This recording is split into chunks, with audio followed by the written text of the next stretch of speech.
اور ابھی آپ کو ایک چھوٹی سی ریاست بھی پوری طرح نہیں ملی مدینہ کی, اس میں بھی چاروں طرف آپ کے دشمن.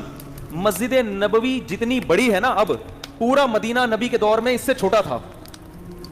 سمجھ میں آ رہی ہے؟ جو مدینہ شہر تھا نا, آج جو مسجد نبوی ہے مدینہ شہر اس سے چھوٹا تھا. کوئی ماہر آدمی ہو نا آپ کو بتائے گا مسجد نبی کے اندر یہاں حضرت ابو بکر کا گھر تھا, یہاں حضرت عمر کا گھر تھا, یہاں حضرت ابو ہریرہ آیا کرتے تھے, یہاں یہ ہوتا تھا, یہاں پوری مسجد نبی کے اندر پوری مدینہ کی تاریخ ہے. بہت کمزور معمولی سی ریاست جو اپنے پاؤں پہ ابھی کھڑی بھی نہیں ہو پا رہی, سنبھل بھی نہیں پا رہے, اور خطوط لکھے جا رہے ہیں ہرقل کو. ہے بھائی, خطوط کس کو لکھے جا رہے ہیں؟ بڑے بڑے ملکوں. اس وقت ایسے جیسے رشیا, امریکہ اور برٹش, ان حکومتوں کو خطوط لکھے جا رہے ہیں. اس میں کیا کہا جا رہا ہے؟ انی رسول اللہ علیکم جمیعا, مجھے گاڈ نے میسنجر بنا کے بھیجا ہے کہ اس کی طرف. آپ کہتے ہیں جب اللہ کو اللہ کہا جائے گا تو گاڈ کیوں کہہ رہے ہو پھر بار بار گاڈ؟ اس لیے کیونکہ یہ لفظ گوروں کے لیے بھی ایکسیپٹیبل ہے نا. گاڈ کو تو وہ بھی مانتے ہیں نا, اللہ کو نہیں مانتے, گاڈ کو تو مانتے ہیں نا, تو اس لیے میں گاڈ کا لفظ استعمال کر رہا ہوں. اب میں آپ سے ایک بات عرض کر رہا ہوں کہ دنیا میں اس سے بڑے سفیر کی کوئی مثال مل نہیں سکتی, جو دعویٰ بھی کر رہے ہیں اللہ کی طرف سے تمام انسانوں کا رسول, اور اس دعوے پر عمل بھی کر کے دکھا رہے ہیں. بڑے بڑے بادشاہوں کو خطوط لکھ رہے ہیں. بعض بادشاہوں نے جب آپ کا خط دیکھا تو اسے پھاڑ دیا. آپ نے فرمایا اللہ اس کے اسی طرح ٹکڑے کرے گا جس طرح اس نے میرے خط کو پھاڑا ہے. آپ کہہ سکتے ہیں بھائی کسی کے خط کو پھاڑنے پر اتنی بڑی بد دعا کیسے دی جا سکتی ہے؟ بات یہ ہے کہ دعویٰ جتنا بڑا ہو اس دعوے کا انکار بھی اتنا ہی بڑا جرم ہوتا ہے. اس کے ذمہ لازم تھا, کیونکہ نئے پیغمبر کا لوگ انتظار کر رہے تھے. لوگوں کو یقین تھا کہ حضرت عیسیٰ ابن مریم آخری نبی نہیں ہے. عیسائی بھی انتظار کر رہے تھے, یہودی بھی انتظار کر رہے تھے.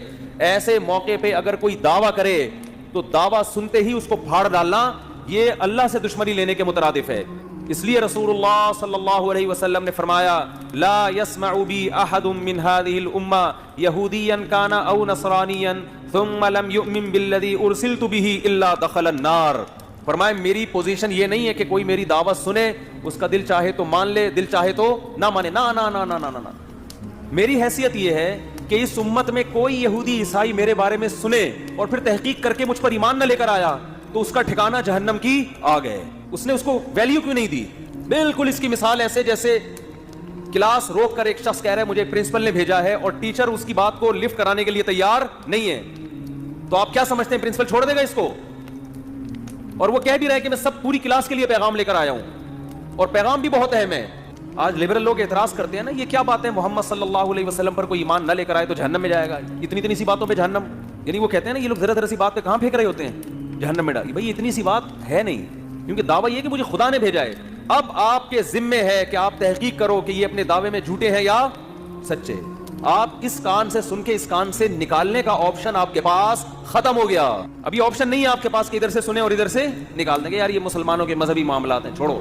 آپ کہہ سکتے ہیں کہ کیا دلیل ہے آپ کے پاس کہ محمد ابن عبداللہ صلی اللہ علیہ وسلم اس دعوے میں سچے تھے؟ کیا دلیل ہے آپ کے پاس؟ ہم کہتے ہیں 1400 سال پہلے جو آپ کی نبوت کے برحق ہونے کے دلائل تھے وہ تو تھے, وہ لوگوں نے اپنی آنکھوں سے دیکھے. 1400 سال کے بعد جو آپ کے برحق ہونے کے دلائل ہیں وہ پہلے سے بھی زیادہ ہیں, وہ اس سے بھی زیادہ ہیں. اگر خدا محمد صلی اللہ علیہ وسلم کو میسنجر بنا کے بھیجتا اور یہ نہ کہتا کہ یہ آخری پیغمبر ہیں, تو خدا کے ذمے محمد صلی اللہ علیہ وسلم کی تعلیمات کی حفاظت بولو نہیں. اللہ کہہ دیتا کہ ان کی تعلیمات جب مسخ ہوں گی تو میں دوسرا پیغمبر بھیج دوں گا. خدا نے محمد ابن عبداللہ صلی اللہ علیہ وسلم کے بارے میں 2 دعوے کیے, یہ میرے میسنجر ہیں اور لاسٹ میسنجر, ان کے بعد کوئی نبی نہیں ہے, کیونکہ ساری دنیا کے سارے انسانوں کے لیے. اس دعوے میں اللہ نے ایک اور دعویٰ کر دیا کہ ان کی تعلیمات کو میں قیامت تک کے لیے محفوظ کر دوں گا. اللہ کے ذمے تھا کہ محمد صلی اللہ علیہ وسلم کی تعلیمات کی حفاظت کرتے. یہ حفاظت خود اس کی دلیل ہے کہ محمد صلی اللہ علیہ وسلم لاسٹ میسنجر آف گاڈ ہیں, ورنہ کسی یتیم جو نہ لکھنا جانتا ہو نہ پڑھنا جانتا ہو اس کی تعلیمات کی اللہ کی قسم